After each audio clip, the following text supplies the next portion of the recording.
It's time for another podcast by George. Straight talk, straight from the heartland, that'll have you saying, "By George, I think he's got it." Now, here's George.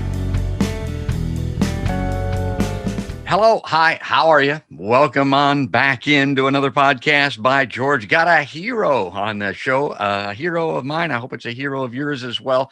Coming on the podcast by George live line is the People for the Ethical Treatment of Animals president and co-founder, Ingrid Newkirk. And I'm going to start off with her bio here, a little bit longer than normal because she's new to the show. And I always like to do the long form here before we get started. But since founding PETA, President Ingrid Newkirk has grown the group into the world's largest animal rights organization. As PETA's president, Ingrid has spoken internationally on animal rights issues from the steps of the Canadian Parliament to the streets of New Delhi, India, and from the drowning tanks of Taiwan to the halls of the U.S. Congress. Under Ingrid's leadership, legislation was passed to create the first ever spay and neuter clinic in Washington, D.C. She coordinated the first arrest in U.S. history of a laboratory animal experimenter on cruelty charges and helped achieve the first anti-cruelty law in Taiwan.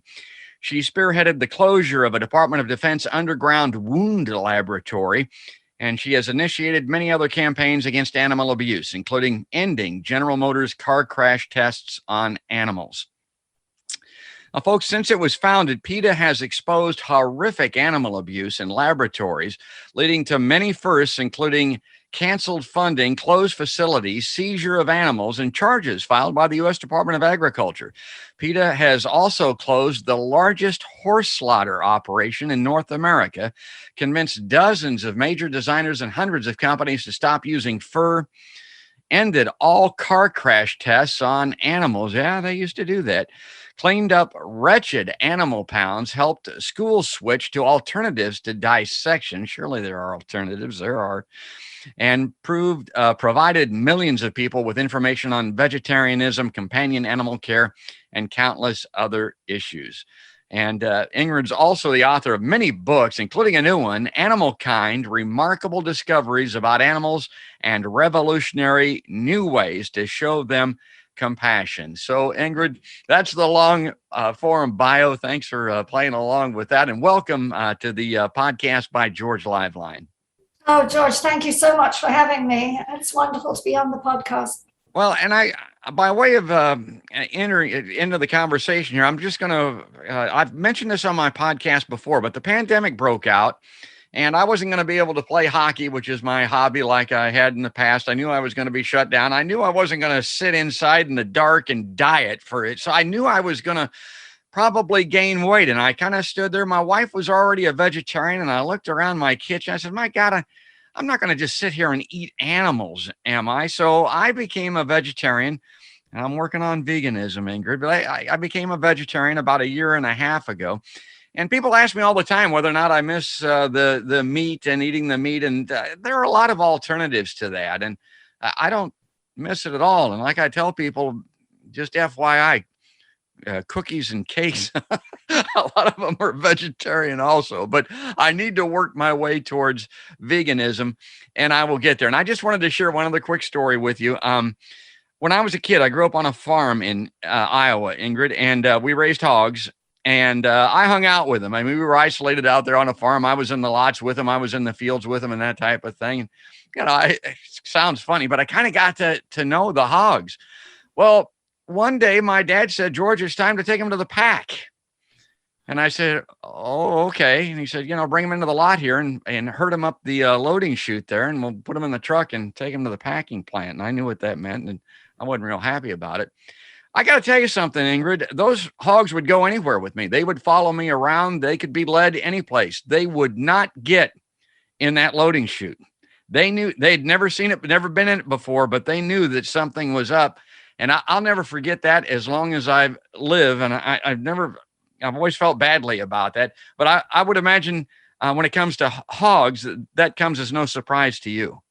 No, it doesn't. And in fact, I go in the book as how smart they are, how intelligent. They have this innate intelligence. But most animals have what we either never had or we lost. And that's this incredible sense of smell and of being intuitively able to pick up on something we don't know about. It ranges from earthquakes. They can hear that rumbling under the ground as it's coming before we can, even with seismic instruments. And they can sense fear. They can smell adrenaline.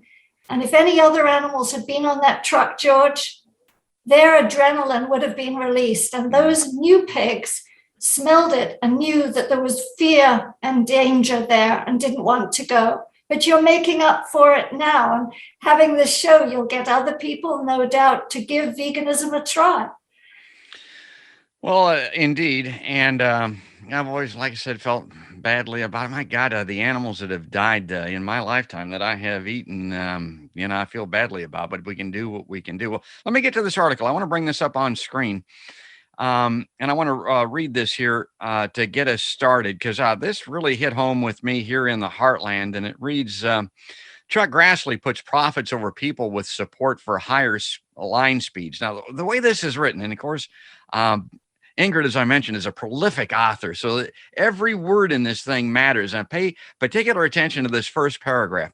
U.S. Senator Chuck Grassley of Iowa is opposing a judge's ruling overturning an order to increase line speeds at slaughterhouses. Okay, that's just the first sentence. For one thing, Ingrid talks about slaughterhouses. I don't know if back in the day they used to be called that, but that's what they should be called. That's what they are. As I mentioned, my dad called it the packing plant. We've got all of these words and euphemisms to try to conceal or hide what's actually going on. They are slaughterhouses, folks.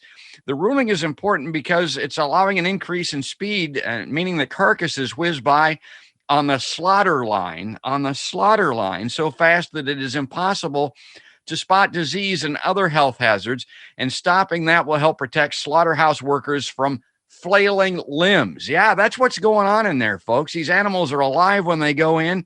They're not alive when they come out, and the way that they are killed is horrific. Now, she writes, slaughter speeds were already too high before the decision to increase them. At 1,106 pigs per hour, or 18 pigs per minute, not even Superman would be able to examine a body for disease.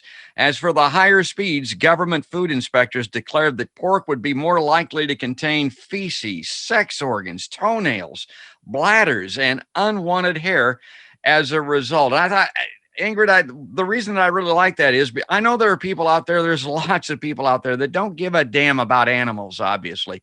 And they don't give a damn about slaughterhouse workers, packing house employees. That was proven during COVID. It's still being proven. But they probably care about themselves. So I love it that you put in this context, okay, if you don't care about the animals and you don't care about the workers, how about the fact that you could be eating toenails and feces as a result of this?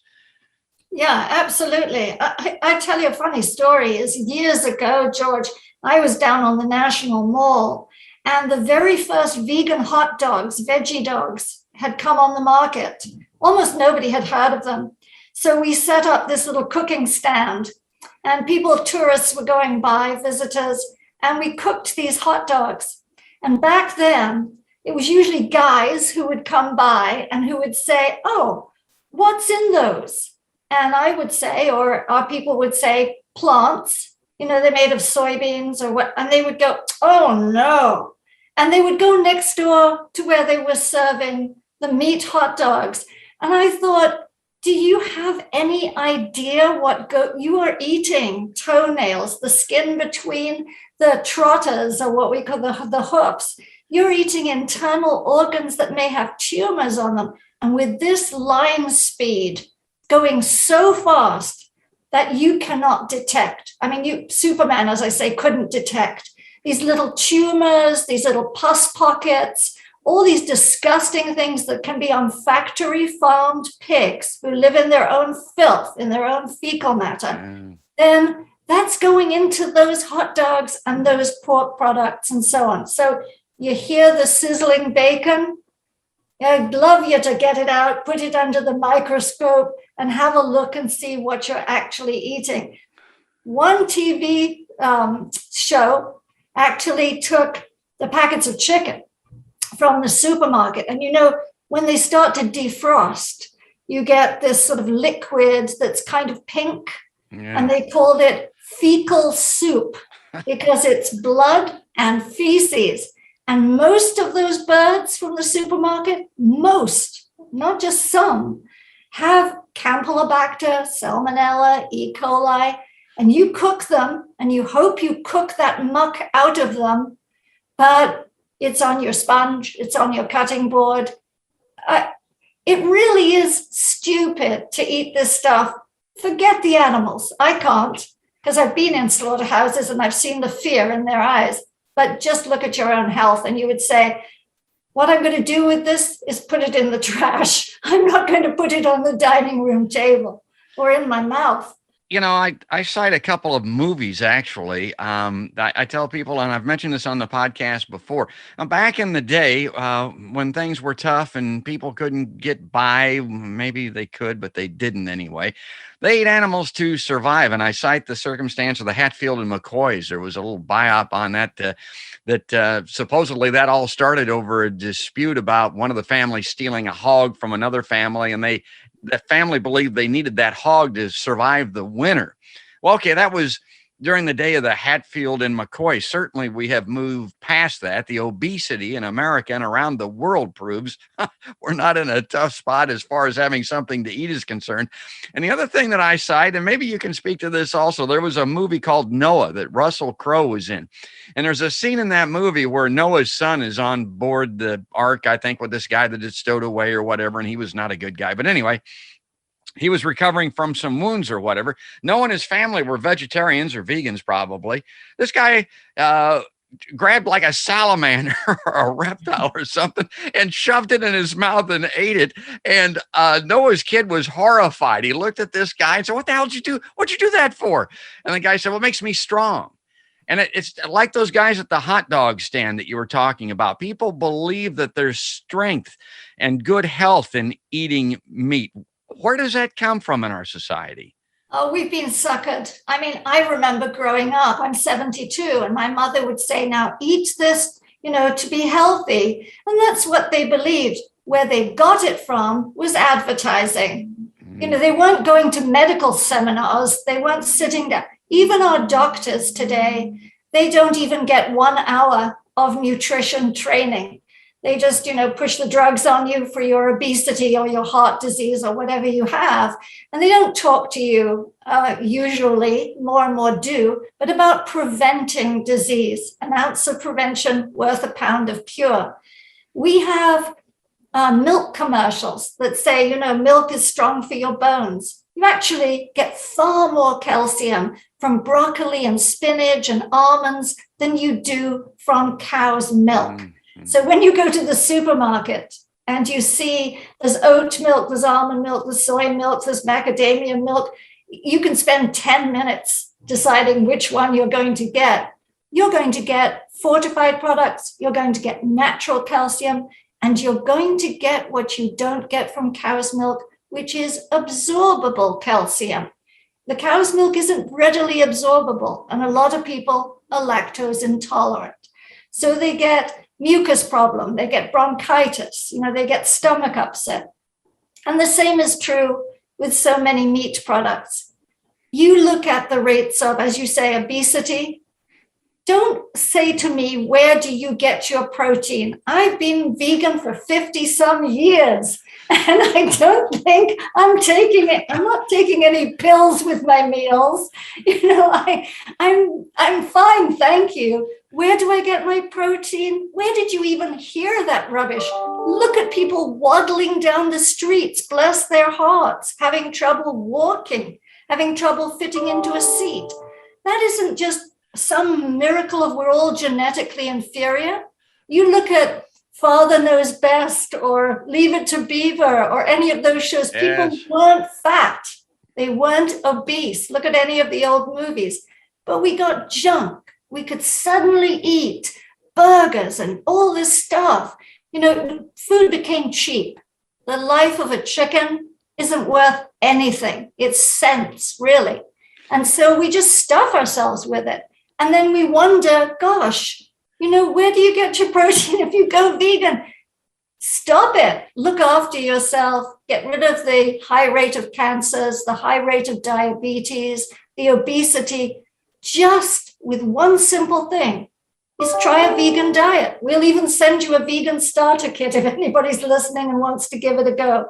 And as you said, products are everywhere. You can have every taste you ever grew up liking, every taste you're addicted to now comes in a vegan version.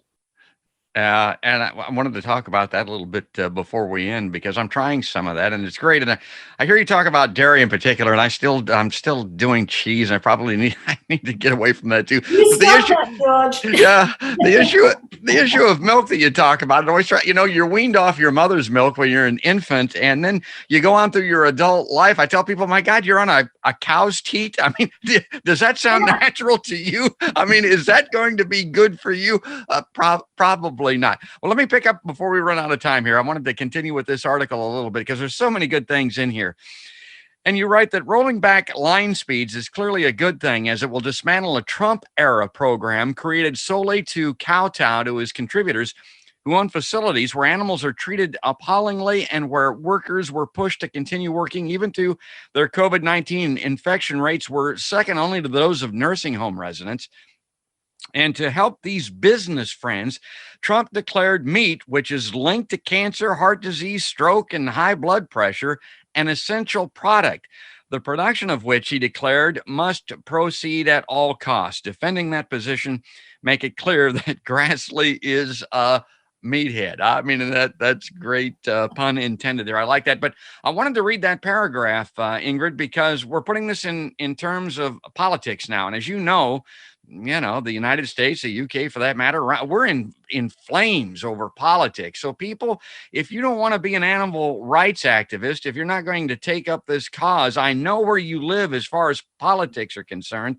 These are the politics of Chuck Grassley and Donald Trump. And the other point that I would like to make and have you talk about briefly is that there are studies and there are scientists that say the biggest cause of the climate catastrophe, the climate emergency that is draining this country of water and burning up the atmosphere is animal farming, animal agriculture. Yeah, absolutely. Well, you've got to know that, of course, all politicians are sometimes beholden to special interests. And so in calling him a meathead, I was really saying, you've got GBS, Slaughterhouse there, and thank you. Yes, it's not a processing plant, it's a slaughterhouse. Yes. And you've got Tyson's and Prestige and all that.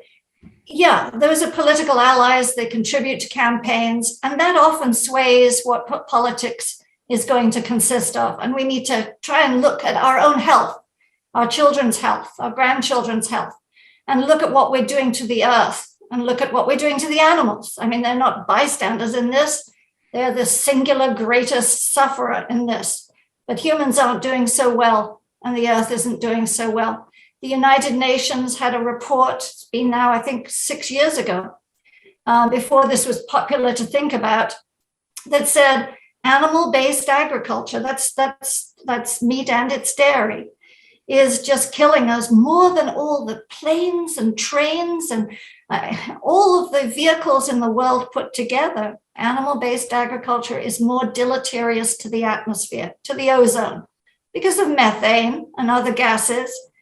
But also, George, it's because not only in the Amazon, where it's a disaster, the head of the Amazon of Brazil has just raised the rainforest for agricultural interests. But not only there, but we are cutting down forest lands, which are vital to the earth.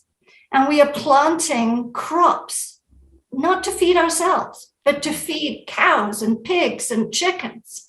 And that takes up such a wasteful amount of space.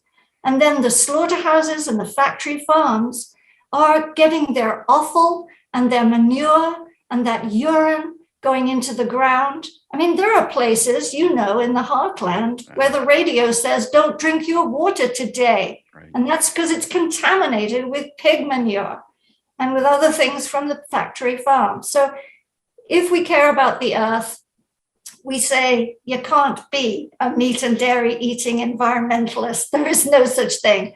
You can be as conservative as possible. You can be as liberal as possible. You can just say, I throw my hands up at politics. But if you care about your family, if you care about yourself, if you care about the earth, and if you care about the animals, try it. Just try it. Go vegan. We'll help. That's great. And that's a great stopping point. We're out of time. It goes by so fast. Before we leave this particular episode, I did want to mention something. You folks have got a PETA Animal Rights Conference. It's online. They're having a flash sale. It's only $10. I signed up for it. I would encourage everybody to participate in this. That's a great thing. You can feel good about it because a lot of this is very sad. But what Ingrid and PETA is doing, it's uplifting and it is a move in the right direction. And instead of killing animals and killing humanity, let's try to do the right thing and try to reverse course here a little bit. Ingrid, anything in closing here that you want to wrap up with? I would just say everybody should not be intimidated by the thought of going vegan. Just take a step. Just put your toe in the water or in the soy milk and just give it a whirl. And George, today, you will feel so good. In 3 weeks, you feel even better. It's just fantastic, and you'll never look back. I was born a meat eater, grew up as a meat eater, and I can't imagine ever having done that. That's great. That's good stuff. I'm going to put the website address, very simple. The People for the Ethical Treatment of Animals, PETA.org. Go to their website, check it out, sign up for this flash sale, like I mentioned, and be a part of that online conference. And I hope to have her on back again here very soon because, I really enjoy this. This is a real hero of mine, Ingrid Newkirk, co-founder of PETA. Ingrid, thanks for coming on the podcast by George Liveline. Thanks, George. All the best. That's great. And folks, if you like Podcast by George, if you like this interview and this topic with Ingrid, please like us on Facebook, obviously. That's where a lot of people follow us, probably the most get the video episodes there. But you can also like and subscribe on YouTube. And of course, we have a big following in audio podcast on iTunes and other places like that where you can also subscribe. But that's going to do it. That's going to wrap it up. That's all there is. And there ain't no more. That's another podcast by George.